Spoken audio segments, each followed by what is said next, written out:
ทุกสวนพืชผักวางสุดสายตาเลยเนาะโอ้หญ้างามเนาะสวนหญ้าพี่น้องโอ้งามขนาดเนาะพี่น้องเขาเป็นกำลังฮักสาลีโดยมาเบิ่งพักเบิ่งหญ้าอีกแล้วพี่น้องฝั่งไทยเขาเจ้ากับปลูกพืชผักคือกันลมหนาวมาแล้วบ่ฮู้ว่าอ้ายอยู่ไสอ้ายเป็นจังใดสบายดีพี่น้องหมดสู่คู่สุคนตอนนี้เบาสอนอยู่ที่บ้านดอนเคียวเหนือเมืองหนองบกแขวงขม่วนคลิปนี้จะพาพี่น้องเข้าขาบน้ำคลองไปลิ่นดอนปลาแดกซึ่งเป็นดอนกลางน้ำคลองดอนปลาแดกพี่น้องเมืองหนองบกแขวงขม่วนตรงกันข้ามกับอำเภอธาตุพนมจังหวัดนครพนมประเทศไทยเป็นดอนใหญ่นะเป็นอีกบ้านหนึ่งอยู่กลางดอนเพิ่นเฮ็ดเกษตรกรรมหรือว่าเกษตรปลูกพืชผักเนาะพาพี่น้องเราไปเลาะไปเที่ยวเบิ่งบรรยากาศบ่เคยไปจะเชื่อพี่น้องกันตอนนี้พี่น้องชาวสวนกำลังขนละปลูกเนาะขึ้นรถขึ้นตะฟังเพื่อเอามาขายหรือว่าส่งเข้าสู่ตลาดพี่น้องเลยเป็นวิถีชีวิตของชาวดอนอันนี้เป็นรถบรรทุกพืชผักเนาะจากรถเขาเจ้าใช้จากรถอีแท็กหรือรถอีต็อกคล้ายๆคือจากห้องสีเนาะพี่น้องทางลงอยู่หน้าวัดบ้านดอนเคียวเหนือพี่น้องฝั่งนั้นเป็นอำเภอธาตุพนมจังหวัดนครพนมทางพุ่นเขาเจ้ากับปลูกพืชผักด้วยกันพี่น้องเลยกำลังสิลงเรือโอ้ผู้บ่าวสุดหล่อมาครับ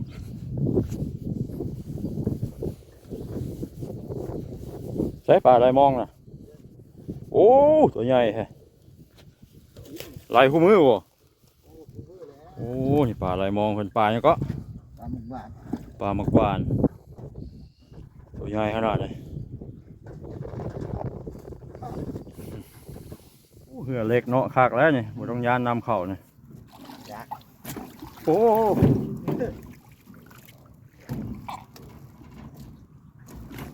บ่ย่านเนาะลายผู้เดียวกัน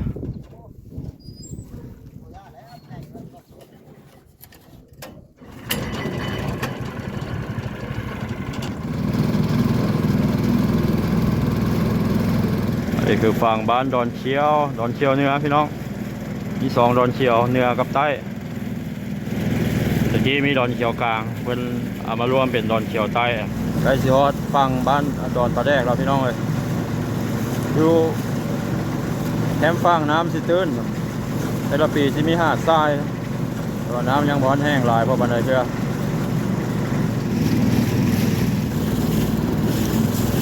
บ่อนี่แหละเป็นบ่อนปลูกพืชผักที่ใหญ่ที่สุดอยู่ในเขตนี้ส่งพืชผักออกสู่ตลาดเมืองหนองบกท่าแขกหรือว่าทางสวรรณเขตพ่อค้าแม่ค้าที่มาฮับเอาอยู่แคมป์ฟังของนี่ละ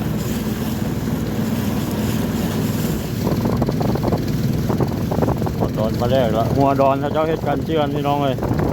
แล้วบ่เฮ็ดกันน้ำมันเซาะตลอดเลยยานอนาคตยานมันเซาะไปหลายเขาเจ้าก็เลยเฮ็ดกันเจือนเวลาเขาขึ้นไปกลางดอนแล้วเหลียวเบื้องทางฝั่งธาตุพนมนี่ใกล้ๆยังได้พี่น้องเลยประมาณ700-800 เมตรนึงบ่หอดฝั่งบ้านดอนปลาแดกแล้วพี่น้องผู้บ่าวกำลังจะเอาไม้ขึ้นเฮ็ดห้าวบ่ห้าวยาบ่อย่างนี้ละเฮ็ดห้างยาบ่คนเชิงก็จะปลูกยาสูบปลูกผักปลูกสาลี่มันเท่าเต็มเลยเนาะเดี๋ยวขึ้นไปเบิ่งน้ำกันตะฟางสั้นขนาดไหนตอนนี้เบาซอนขึ้นฮอดดอนแล้วพี่น้องเลยป้อทุกสวนพืชผักวางสุดสายตาเลยเนาะทั้งสาลี่ยามักเพชรมักหุ่งมีครบเกือบทุกอย่างโอ้โหไก่เติบได้นี่เดี๋ยวฮอดรักกูไปจักนี่ฮอดบอกไก่เติบได้สลายอยู่นี่กับสิปลูกยากับปลูกสาลี่เนาะแล้วก็พืชผักอื่นๆอีก ไฟฟ้ามีน้ำประปาน้ำพดพักกระไดมาแต่น้ำของ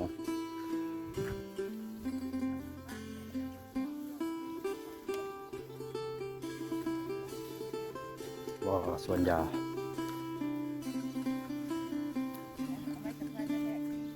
ก็งามขนาดเนาะสวนยาเนี่ย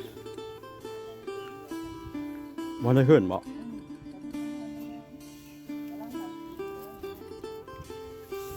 อำเภอท่าตุพนมบ่ฟังนั่นน่ะ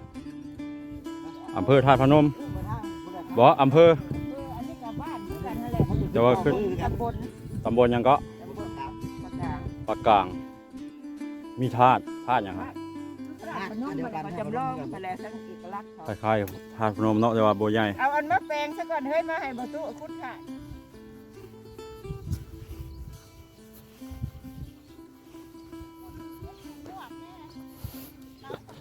โอ้บ่ขึ้นว่าสิฮ้อนปานนี้มันหนาวอยู่อะโอ้หญ้างามเนาะโอ้ปลูกแต่หญ้าบ่ทางที่เราของแม่ทางที่เราของลูกเฮ็ดน้ำเดียว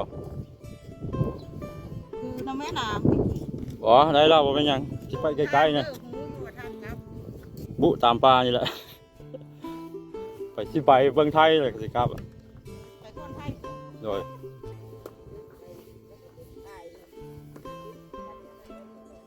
ไปเบิ่งก่อนมาเบิ่งยาสูบพี่น้องเอ้ยยาสูบน้ำเท่าไหร่อ้อ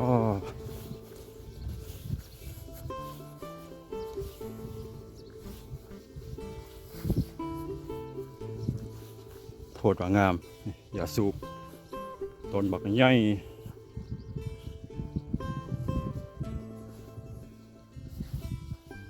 ก็ลายปลูกยาซาลีกับยาสูบพี่น้อง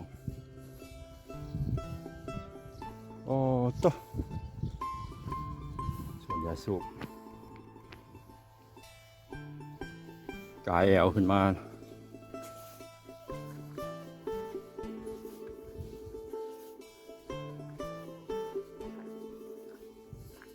มื้อนี้อากาศร้อนขนาดพี่น้องเลยแดดโอ้สิฮอดฝั่งไทยแล้วใกล้ๆพี่น้องบ่ฮอด500 เมตรร้อยข้ามก็ได้แต่ว่าไปเฮ็ดโทษที่บ่ได้นะเขาจะจับนะพี่น้องเลยพี่น้องเขาเป็นกำลังฮักสาลีนะอ๋อตัวสาลีก็งามขนาด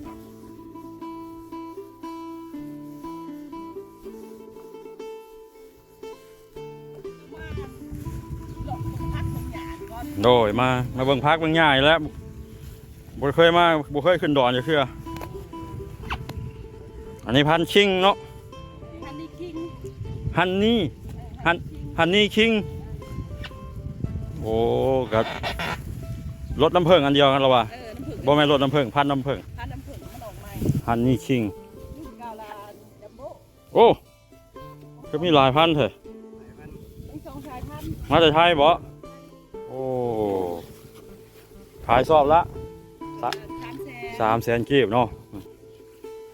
ถ้าพ่อค้าไม่ค้าอยากได้นี่สร้างได้เนาะ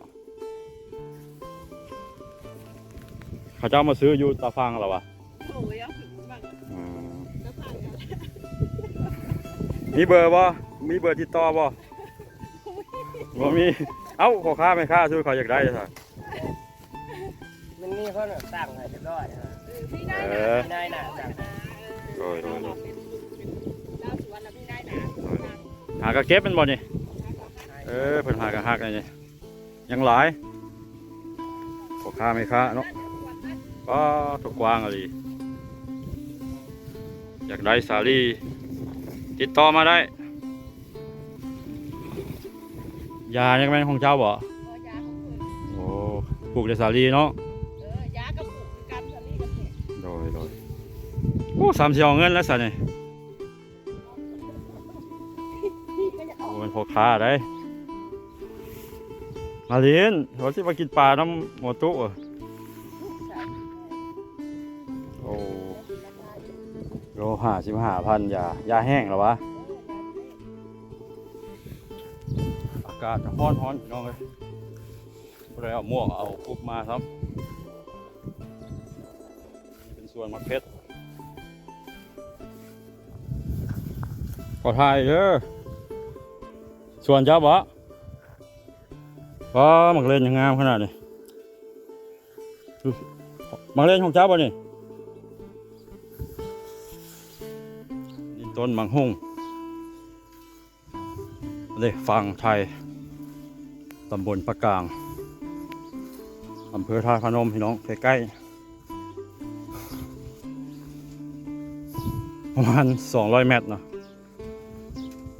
เอิ้นใส่กันก็ได้นะสิมีพระธาตุด้วยบนนี้จะพระธาตุอย่างคล้ายๆคือพระธาตุพนมใกล้กันขนาดพี่น้องฝั่งไทยตำบลปะกลางอำเภอท่าพนมจังหวัดนครพนมเนาะเอิ้นใส่กันก็ได้ยินเสียงใกล้คันอยู่ทางฝั่งนั้นก็ยังได้ยินเนาะเขาเจ้ากับปลูกพืชพักคือกันแล้วก็เลี้ยงปลากระสังน้ำเนาะแต่วันนี้ที่สิบกว้างซ้ำดอนปลาแดกความกว้างของน้ำของบ่อนี้ประมาณ200 เมตรพี่น้องก็บ่อไก่เลย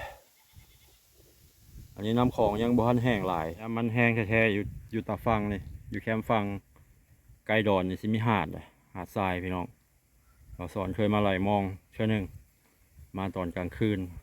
ได้ปลาลายขนาดเขาเจ้าเลี้ยงปลากระสังเนาะน่าจะเป็นปลานิ่น